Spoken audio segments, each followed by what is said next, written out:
శుక్లాంబరధరం విష్ణుం శశివర్ణం చతుర్భుజం ప్రసన్నవదనం ధ్యాయేత్ సర్వవిఘ్నోపశాంతయే.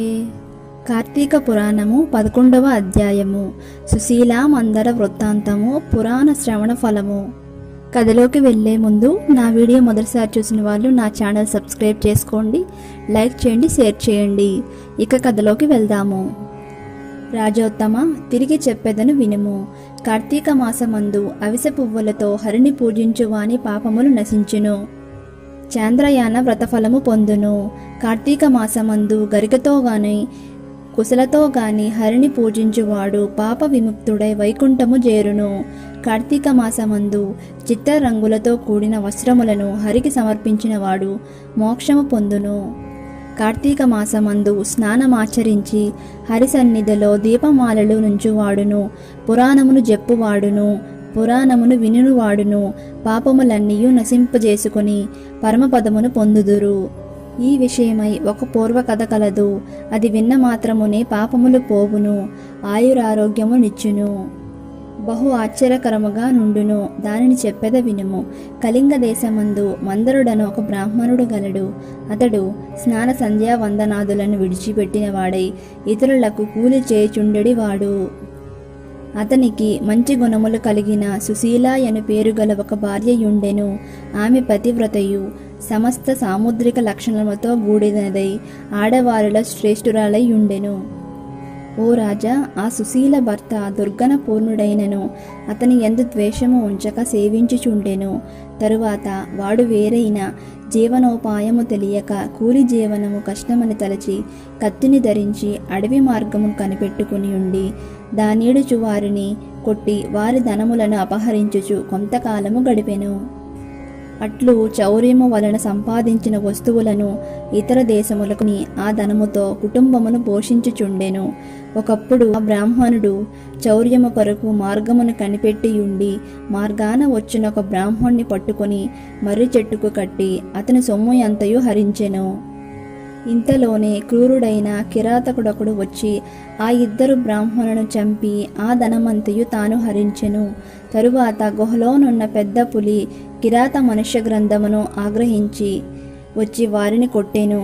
కిరాతుడను కత్తితో పులిని కొట్టెను. ఇట్లు ఇద్దరును పరస్పరము ప్రవాహముల చేత ఒక్కమారే చనిపోయిరి. ఇట్లు ఇద్దరు బ్రాహ్మణులు, పులి, కిరాతకుడు నలుగురు ఒకే చోట మృతునొంది యమలోకమునకు పోయి కాలసూత్ర నరకమందు యాతనబడిరి. యమభటులు వారినందరినీ పురుగులతోనూ అమేద్యముతోనూ కూడినటువంటి భయంకరమైన చీకటిలో సలసలా కాగుచున్న రక్తమందు బడవైచిరి. జనక మహారాజా, ఆ బ్రాహ్మణి భార్య సమస్త ధర్మములను చేయుచు ఆచారవంతురాలై భక్తియుతమై సజ్జన సహవాసమును చేయుచు నిరంతరము భర్తను ధ్యానించుచుండెను. ఓ రాజా, ఇట్లుండగా దైవ వశము చేత ఒక యతీశ్వరుడు హరినామ స్మరణ చేయుచు నాట్యము చేయుచు పులకాంకిత శరీరుడై హరినామామృతమును పానము చేయుచు సమస్త వస్తువులందు హరిని దర్శిస్తూ ఆనంద బాష్పయుతుడై ఆమె ఇంటికి వచ్చెను. ఆమెయు ఆయితిని చూచి భిక్షమిడి, అయ్యా యతిపుంగవ, మీరు మా ఇంటికి వచ్చుట చేత నేను తరించి తిని. మీ వంటి వారు దర్శనమో దుర్లభము. మా ఇంటి వద్ద నా భర్త లేడు, నేనొక్కదాననే పతిధ్యానము చేయుచున్నదానను.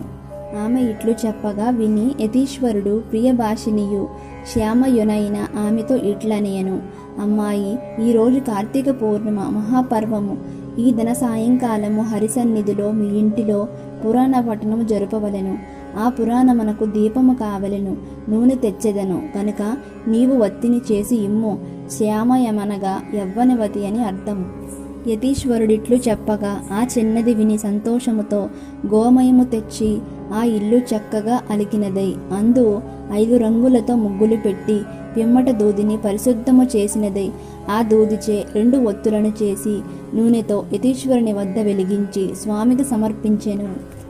ఆ చిన్నది దీపపాత్రను ఒత్తిని తాను ఇచ్చినందుకు యతీశ్వరుడు చాలా సంతోషించి దీపమును వెలిగించెను. యతియు ఆ దీపము ముందు హరిని పూజించి మనశ్శుద్ధి కొరకై పురాణ పఠనమారంభించెను. ఆమెయు ప్రతి ఇంటికి పోయి పురాణ శ్రవణమునకు రండని చాలా మందిని పిలుచుకొని వచ్చి వారితో ఏకాగ్ర మనస్సుతో పురాణము వినెను. తరువాత యతీశ్వరుడు యథేచ్ఛగా పోయెను. కొంతకాలమునకు హరిధ్యానము చేత జ్ఞానమును సంపాదించుకొని ఆమె మృతి చెందెను.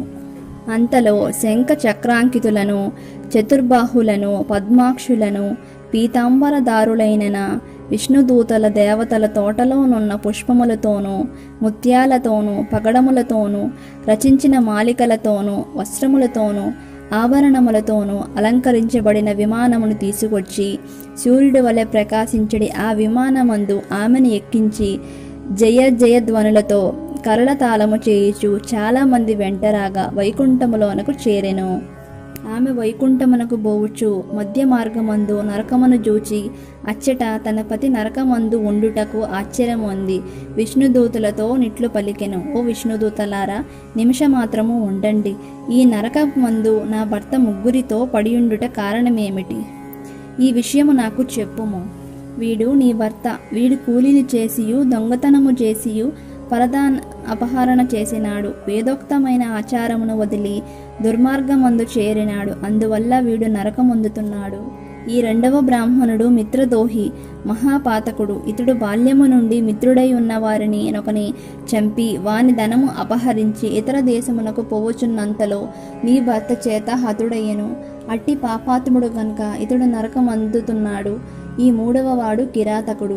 వీడు నీ భర్తను, ఈ బ్రాహ్మణుని ఇద్దరిని చంపినాడు. అందుచేత వీడు నరకమందుతుండెను. ఈ నాలుగవ వాడు పులి, కిరాతకులు పరస్పర గూతములచే మృతి నొందిరి.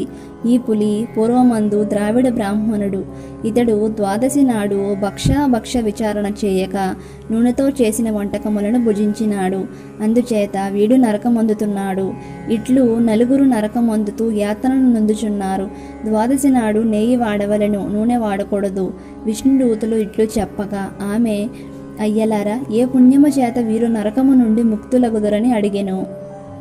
ఆ మాట విని దూతలిట్లనిరి, అమ్మా, కార్తీక మాసమందు నీ చేత చేయబడిన పుణ్యమందు పురాణ శ్రవణ ఫలమును నీ భర్తకిమ్ము. దానితో వాడు ముక్తుడు. పురాణ శ్రవణార్థమై దీపమునకు నీవు సమర్పించిన వర్తి పుణ్యమును ఈ కిరాతకులకు సమానముగా ఇమ్ము. దాని వలన వారు ముక్తులగుదురు. పురాణ శ్రావణార్థమై నీవు ప్రతి గృహమునకు పోయి ప్రజలను పిలిచిన పుణ్యమును ఈ కృతజ్ఞునికి ఇమ్ము. దానితో వాడు ముక్తుడగుడు. ఇట్లు ఆయా పుణ్యదానముల చేత వారు ముక్తులగుదురు. విష్ణుదూతల మాటలు విని ఆశ్చర్యముంది బ్రాహ్మణ స్త్రీ ఆయా పుణ్యములను వారికిచ్చెను. దాని చేత వారు నరకము నుండి విడుదలై దివ్యమాన్యములెక్కి ఆ స్త్రీని కొనియాడుచు మహాజ్ఞానులు పొందడి ముక్త పదమును గూర్చి వెళ్ళిరి. కాబట్టి కార్తీక మాసమందు పురాణ శ్రావణమును జేయువాడు హరిలోకమందుండును. ఈ చరిత్రను చదివిన వారు మనోవాక్యముల చేత సంపాదించబడిన పాపమును నశింపజేసుకుని మోక్షమును పొందుదురు. ఇంతటితో 11వ అధ్యాయం సమాప్తం.